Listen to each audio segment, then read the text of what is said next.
você partilha da mesma ideia da frase que o Paulo Francis disse, que uma vez perguntavam para ele por que da sua mudança de esquerda para direita, e ele falou assim: eu mudei porque eu virei adulto. Por isso, partilha disso ou não? Rodrigo, a gente conhece pessoas mais velhas, maduras, que são de esquerda, né? Eu acho assim que muitas vezes as pessoas acabam se baseando no que querem através de uma emoção e não buscam a razão.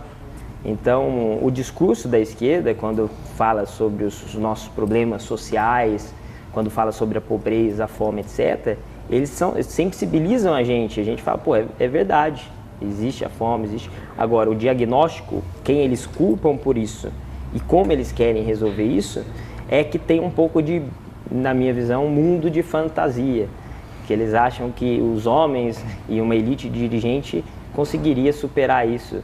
E o que a gente vê quando há essa elite dirigente é mais fome, mais miséria e mais pessoas vivendo do Estado e de mordomias.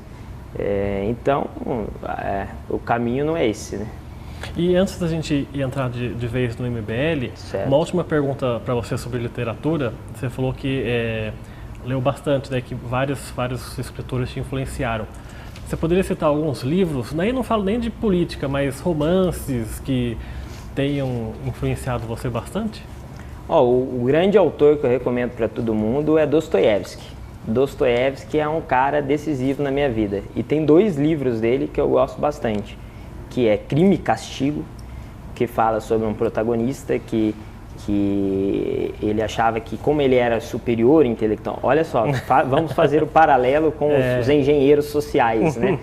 Como ele achava que ele sabia mais e que ele ia fazer, tudo que ele fazia era para o bem da humanidade e que valia a pena, ele achava que matar, por exemplo, uma velhinha, como no livro, em troca de algo bom, algo moral futuramente, que seria bom para o mundo, era justificável, né? Aquela flexibilização moral dos fins justificarem os meios, né?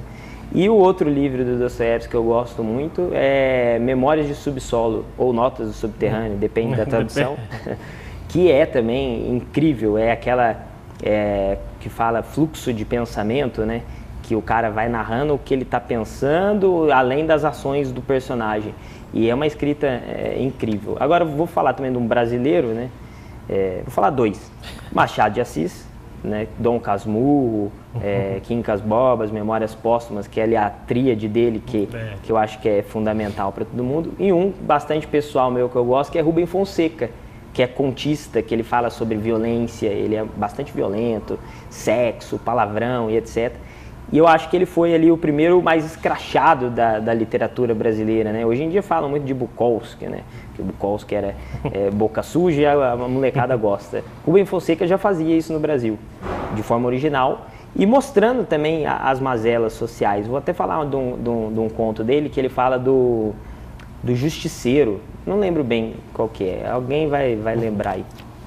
Que ele fala sobre um cara que ele começa a assaltar só as granfinas e os magnatas no Rio de Janeiro, porque ele fala assim, estão me devendo alguma coisa, esses caras me devem dinheiro, esses caras me devem um carro zero, esses caras me devem uma dentição completa, sem faltar os dentes que faltavam nele. Quer dizer, ele culpava as outras pessoas pelos fracassos que ele tinha na vida. E por isso ele justificava os assaltos e as coisas ruins que eles faziam, porque outras pessoas diziam para ele que a culpa não era dele, a culpa era da sociedade, a culpa era de todo mundo. E Rubem Fonseca fez esse conto e eu gostei, e estou falando dele agora aqui, porque ele mostra a realidade do Brasil. No Brasil, a gente tem esse costume de culpar sempre outras pessoas, e os políticos fazem isso pela gente, sempre fala, olha, você está mal porque um empresário te explora, ou outra pessoa te explora. Eles não, né? É o empresário. Então, acho que essa mentalidade que o Rubem Fonseca identificou, também são 3 autores aí, Dostoiévski, Machado de Assis e Rubem Fonseca. Sem a literatura não tem vida, né? Não tem, e ainda mais falar de política e deixar de lado a literatura não vale a pena, né? Não, você não vive, porque a literatura, você acaba encontrando coisas que você próprio vive, como você falou do Dostoiévski, que mudou a sua vida, quanta gente aí também o Dostoiévski mudou a vida, ou qualquer outro autor? Sem a literatura não tem como, né? Eu acho que muitas das pessoas, eles acabam errando mais pela falta de leitura da literatura. Quando a gente lê, a gente amadurece mais, a gente compreende melhor as coisas e dá solução melhor às coisas. Então, é o que você falou, sem literatura não há vida. Você chegou a escrever alguns contos também, algumas coisinhas assim?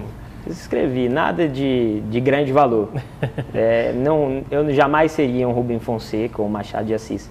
Mas tentei mais como um copiador do que como um escritor.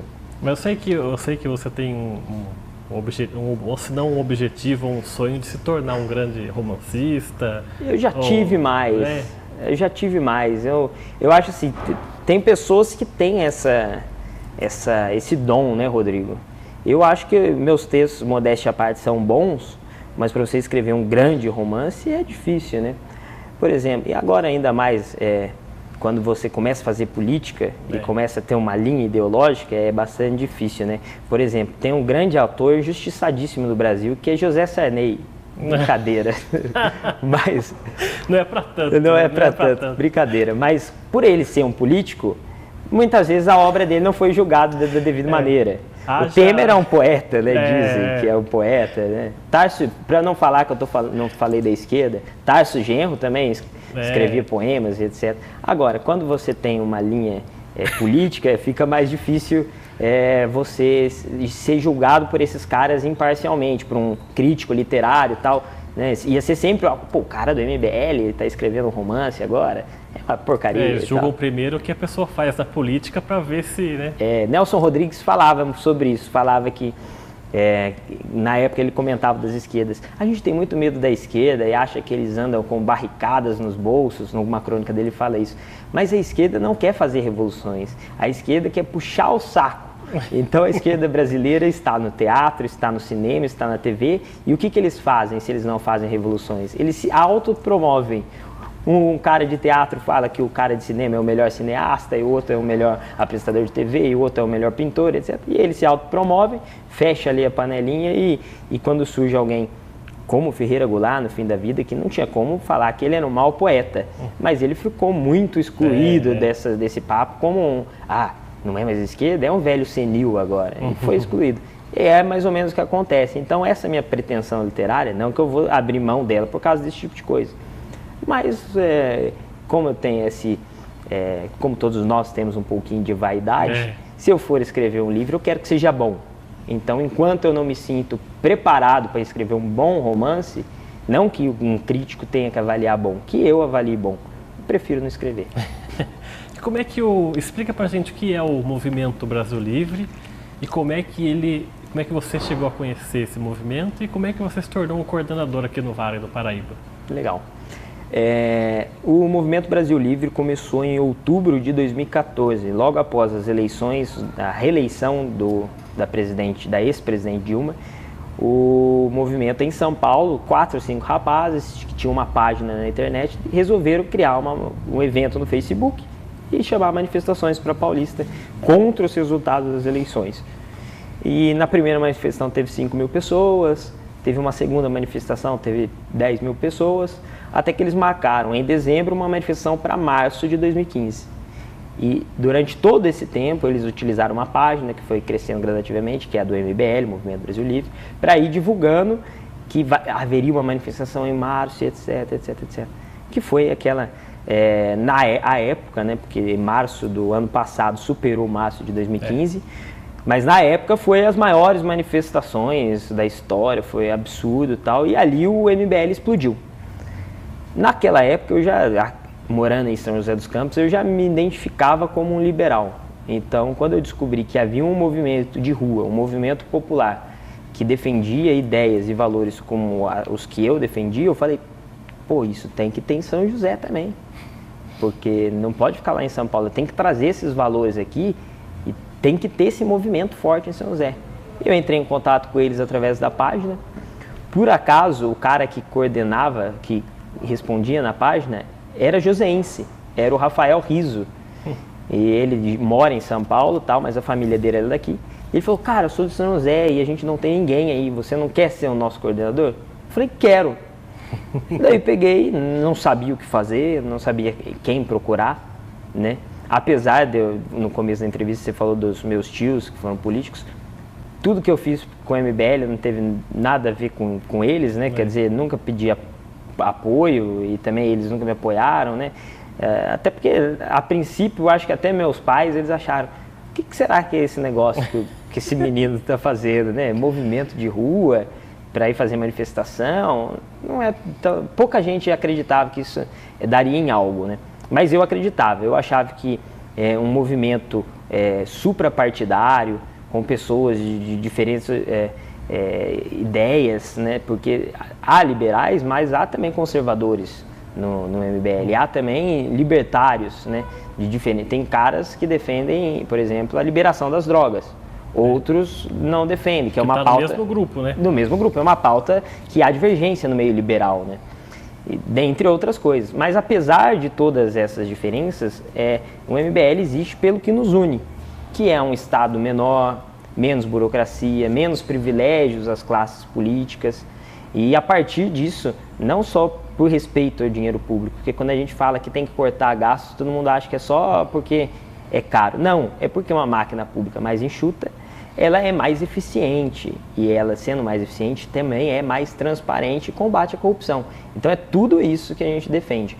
E quando eu vi que tinha um movimento em São Paulo que defendia esses valores e estava crescendo, indo para as ruas para defender isso, eu me identifiquei. Porque eu sempre quis participar da política, mas quais eram os movimentos jovens? Era a UNE, era a UBS, era a UJS, e eu falei... Todos de esquerda. Todos de esquerda, que é quem mobiliza a juventude, né? Agora isso está mudando. E quando surgiu o movimento liberal, eu falei, é esse. E trouxe o movimento para São José, dei muita cabeçada até aprender o que fazer, com quem falar, com quem procurar, dei sorte. Acho que sorte eu estou sendo generoso. Eu soube procurar as pessoas certas e reconhecer as pessoas certas que me ajudaram. Um cara para cuidar da página, que fazia os memes, outro cara que é mais na parte de vídeo, um cara que já tinha uma certa experiência para dialogar. E isso foi um advogado que foi fundamental no processo de cassação a quem a gente apresentou contra o Carlinhos. Então acabou aparecendo uma equipe de pessoas que, assim como eu, queriam fazer alguma coisa para mudar a realidade política. E daí o MBL São José prosperou. Esses trabalhos que você fazia, era tudo voluntário ou você ganhava um salário, alguma coisa assim? Não, o MBL em São José começou todo mundo voluntário, né? Até porque não há repasse nacional do movimento. Cada núcleo ele tem sua autonomia e ele se vira para conseguir grana para fazer manifestação. Quando você tem a manifestação, você consegue criar lá uma vaquinha pela página do Facebook, pedir para a galera doar, ou procurar algumas pessoas físicas, né, que doam para a gente, etc. Porque pessoa jurídica esquece, eles não doam porque não querem ter esse tipo de envolvimento, né? Até gostaria, mas não doam. Mas pessoa física, sim, muitas vezes eles procuram e tal, e a gente vai atrás, marca reunião e tal, e consegue um dinheirinho. Mas ia tudo para manifestação, ia para fazer camiseta, bandeira, etc. Então a galera é tudo voluntária, ninguém recebe para trabalhar no MBL. O MBL hoje se mantém especificamente por doações. Por doações, né? Hoje, agora, a gente tem vereadores eleitos em cidades, né? E algumas pessoas que trabalham para esses vereadores estão nos respectivos gabinetes. A gente apoiou alguns prefeitos que foram eleitos, o Dória em São Paulo, o Marquesan em Porto Alegre, mas o MBL... Né, essas pessoas estão fora da coordenação agora em si do movimento. A coordenação nacional, o Renan, o Kim Kataguiri, eles não aderiram a esses mandatos e continuam fazendo o trabalho na MBL através de doações de pessoas físicas. Agora, uma página de 1.700.000, que muita gente acompanha, muita gente acredita nas nossas ideias, graças a Deus a gente consegue ali sambando, mas a gente consegue dar conta. R$1, né? Pois é. E a grande liderança, as duas grandes lideranças do MBL são o Kim Kataguiri e o Holliday, agora vereador, ou tem mais alguns? Olha, eu acho que o Kim e o Rodney são as grandes figuras públicas do MBL, né? São dois meninos muito jovens, mas extremamente inteligentes, leem muito, informados, etc. Agora, o líder do MBL é o Renan Santos, e junto com ele também tem o Pedro. Eles fundaram o MBL, né? O MBL foi uma ideia do Renan, que ele falou, puxa, um movimento em São Paulo e que deu certo, né? O Kim chegou logo depois, o Rodney também logo depois. Então, as grandes figuras públicas é o Kim e o Rodney, mas tem outras lideranças também que idealizaram o que é o MBL. E uma das bandeiras que vocês mais fazem tremular, é a defesa das privatizações. E eu lembro da campanha de presidente do Alckmin em 2006, que quando chegou no segundo turno, o Lula acabou com ele falando que ele ia privatizar o Brasil inteiro, o Petrobras, enfim, e o Alckmin acabou tendo menos votos que ele teve no primeiro turno e no segundo turno. Por que para vocês do MBL a privatização é o único ou um dos mais importantes caminhos a se tomar no Brasil? Fala um pouquinho sobre o que é a privatização e por que isso. Eu quero ser político para diminuir o meu poder. Se eles não cumprirem, a gente elege outros na próxima eleição. Eu só acredito no caminho institucional. Acho que revoluções ou rupturas bruscas são sempre arriscadas, pode gerar algo pior.